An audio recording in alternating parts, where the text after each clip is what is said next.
welcome back to the Real Positive Girl podcast. My name is Sabrina. Happy Tuesday to you all, my friends. I hope that you're having a fantastic day so far, whether you're just getting up now, whether you're in the middle of the day, middle of your day, or towards the end of your day. I hope that you are having a good one. And if you are having a rough day, I always encourage everyone to do the 5-minute reset, which is to take at least 5 minutes to be by yourself. It gives you the opportunity to reset, reboot, restart, come back to baseline, and to also take a break from any troubles, issues, problems, or burdens that you've been carrying around, even if it's just the start of the day. Because if anyone else is like me, you will often wake up with problems already on your mind because you have issues with chronic stress and anxiety. So I totally understand that. So it gives you an opportunity to just take a quick break, lift those things off your shoulders, stretch, and maybe even doing some problem solving if you are dealing with a problem face to face with someone or something that you do need to resolve with someone, so that you can, after your 5-minute reset, hopefully go away with a resolution to apply to that problem and then be on your way. That would be really fantastic, don't you think? So you just take a break, problem solve your issues, and then also I always encourage everyone to make at least a list of 4 things that you are grateful for. And those can be really big things, really small things, medium-sized things. It doesn't matter. You can be grateful for the leaves finally changing in your area. You can be grateful for being able to get a workout in today, for being able to sleep in, doing well at work, being able to get a raise at work, just finally things adjusting well in your life. You can be grateful for anything. So create at least a list of 4 items that you are grateful for. And then before you leave your 5-minute reset time, make sure that you are feeling at least neutral, if not positive, about the rest of the day, because with your gratitude exercise, it should have helped you, shift your mindset and change your perspective, and realizing that despite what you're going through, you still have amazing things to be grateful for, to be happy about. And if you are having a really hard time in your life right now, it is really helpful and imperative to you to spend more time dwelling on those positive things than the negative things that you're going through, because it'll make moving through that negative time so much easier. However, I do hope that you are having a really good day on this Tuesday. Just a reminder that this week we are talking about how to be supportive.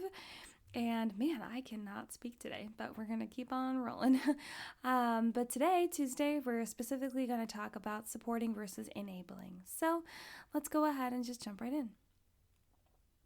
I think it is very important to distinguish the difference between being supportive and enabling someone, because I know that sometimes it can seem like those are the same things if you don't know any better. And it's important for us to understand that there is a very clear, defined difference between being a true supportive person and then being an enabler, because both of them have very different characteristics, but I understand how they can get kind of messy in the middle, because when you are enabling someone, you believe in your mind that you are supporting them, even if it's supporting them in negative things, supporting them in their terrible habits and addictions, but you think you're helping them because of the way that your mind is wrapping around the issue and the problem. And also, it could be how they're presenting whatever they're going through as not that big of a deal.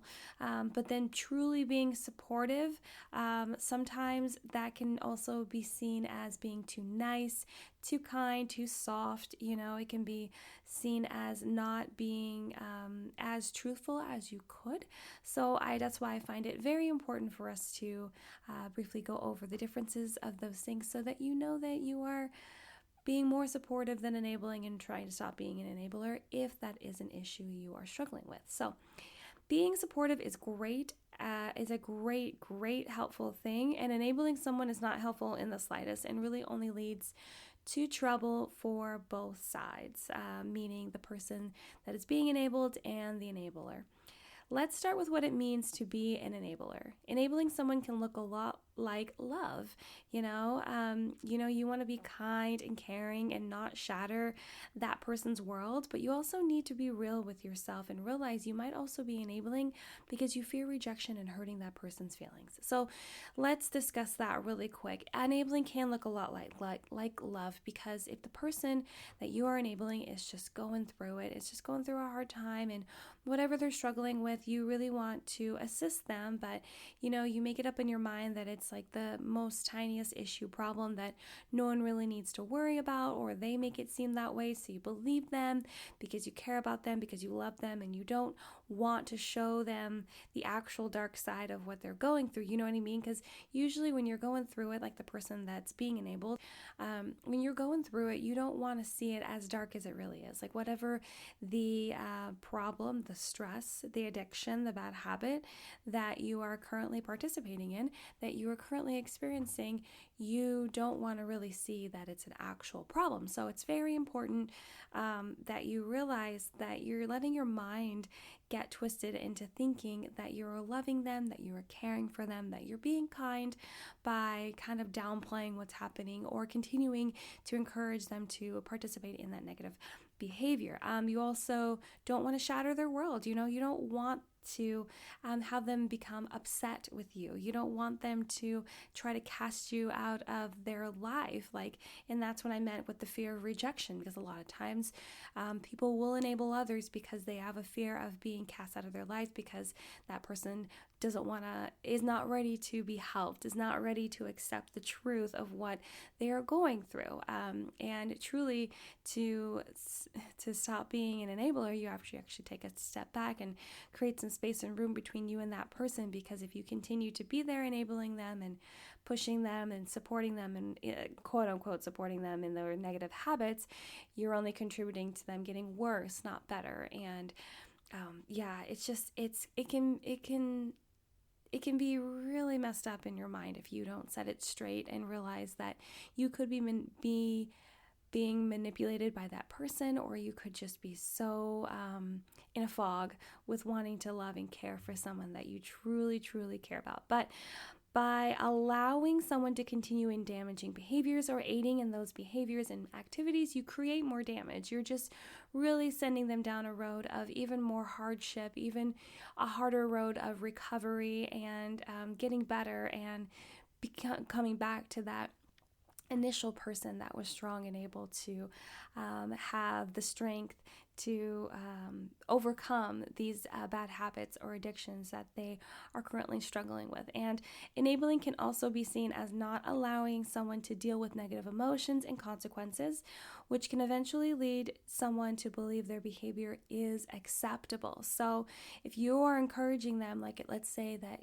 they have a gambling problem, or they have a drinking problem, or maybe they hit you, there's abuse every once in a while, but you're telling yourself it's only every once in a while, and it's because you did something, and you're telling yourself, oh, it's fine, and you're telling them, oh, it's fine, it's only here or there. You're enabling them to continue down that dark road of those behaviors, and you're not allowing them to realize that there are negative emotions from you, from themselves, and from anyone else that may be involved, and there are consequences that they will have to face.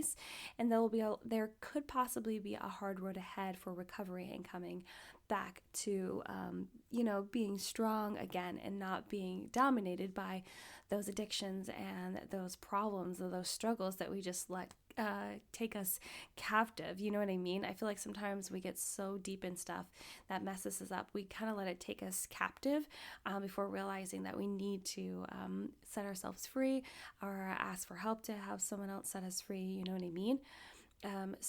We just, and if we continue to enable those people of those bad habits and behaviors, they'll think that it's okay, and they won't even think anything of it. It just changes in their mind of okay, well, no one's stopping me, and I thought this was a bad thing, but since no one's stopping me and people are actually encouraging me, it must be fine. It must be okay. It must be something that is accepted in society. So that's a dangerous road to go down, absolutely, because you do not want to encourage them that it's something that's totally fine and okay, because that's even harder habits to break when you finally are telling yourself, oh no, everyone's accepted, it's totally fine. Some examples of enabling are allowing someone you know say they're sick when you know they are hungover and have a problem with alcohol. Allowing a child to skip school because they didn't get their work completed, so you're enabling them to be irresponsible. Allowing or giving money to someone that is struggling with gambling or buying things, like maybe they overspend or are a shopaholic or they purchase drugs on the regular. Things that they need to not be purchasing. So those are just some quick examples of enabling someone, and the other ones that I mentioned before. And maybe you don't realize you are enabling someone. And that could be like, maybe this is an eye-opener for you, or maybe you know someone that needs an eye-opener, and maybe they just don't realize that they are enabling those people because they're so blinded by love and or whatever, or so wrapped up in the situation that it's hard for them to understand that they are not supporting that person in any way. They're really hurting them if you really take a step back and see it from a different perspective. And so if you don't know, here are some questions to ask yourself to see if you are enabling. Do you find yourself making excuses for the other person? Do you often put your own needs second to someone else? Are you constantly telling yourself whatever the behavior is that it isn't a big deal? And finally, do you find yourself trying to take responsibility for their actions? These are great questions to ask yourself or to pose to someone else that you feel might be enabling someone, and kind of like eye-opening and realizing that if you said yes to any or all of those questions, then yes, you are enabling someone. Now, let's talk about being supportive. Being supportive can look like someone that is available to listen when needed, give advice when asked. Important part of that is when asked. Be there to support specific individual decisions, give general love and comfort, and be trustworthy and safe to be around. Those would be the characteristics of a supportive person, like the best supportive person that you can be. And as I mentioned yesterday on yesterday's episode, being supportive also means learning to balance between being helpful and positive, but also honest and realistic with your comfort and advice. You need to make sure that you are not just blowing air up someone's butt, you know what I mean? Not just like being the yes man, not just telling them all the positive things. You need to make sure that you're also being realistic and honest with them. And I understand that that's a hard line to walk, but it's a very important one, because be truly, really, really supportive. You have to be able to tell someone how it is, especially when they ask, and help keep people in check. That's how you can be the most supportive person, and you are not going to let them continually. Well, when I say let, obviously you don't have control over someone else's actions and thoughts, but you can try to inspire and encourage and help them and give them advice if they are going down a negative, dark path of, drinking, addiction, abuse, or whatever it may be that they are doing that, or even just things as simple as, allowing your kid to skip school because they didn't finish work. No, they have to go to school. They have to face the consequences. They have to understand that being responsible with the work that you were told to do and you agreed to do is very important. So being supportive, you have to walk that fine line of, being caring and kind, but also honest and truthful. And you will know that you are overstepping your bounds of being maybe like too honest and truthful when you try to force your advice on someone, try to take control of the situation, or start making assumptions about the situation or problem and becoming judgmental, because that is definitely overstepping the line. You're trying to take control. You're trying to just be more than you need to be, because you are not responsible for that other person's actions or how they live their life. All you can do is be supportive, be caring, offer advice when asked, and if it's going into a dangerous situation, to offer the advice anyway. That is usually the rules that I play by, because I understand that people will be going through a hard time and they don't always want advice. They don't always need advice. However, if you find that someone is venturing into a very dangerous situation, especially if it involves someone else that is super vulnerable, you definitely need to step up and offer advice, offer counsel, offer some sort of encouragement or anything to let them know that what they're doing is not going to be safe for others or themselves, and will result in repercussions for sure. So just keep that in mind, though, that You don't want to overstep your bounds. You just want to try to tread like right in the middle of being kind and caring and honest and truthful. And being supported with an edge of honesty is the best place to be, but you will need to practice if you aren't familiar with giving honest yet kind advice or opinions while being helpful. And that's fine because not everyone expects you to be perfect from the jump, even if you feel like you do need to be positive. You need to be perfect from the jump.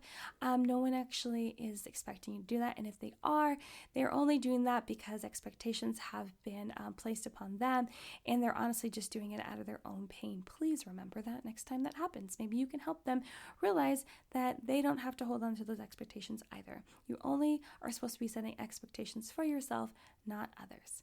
But that's that on that, you guys. Thank you so much for listening to the Real Positive Girl podcast. Again, my name is Sabrina, and I hope that you are having a fantastic Tuesday.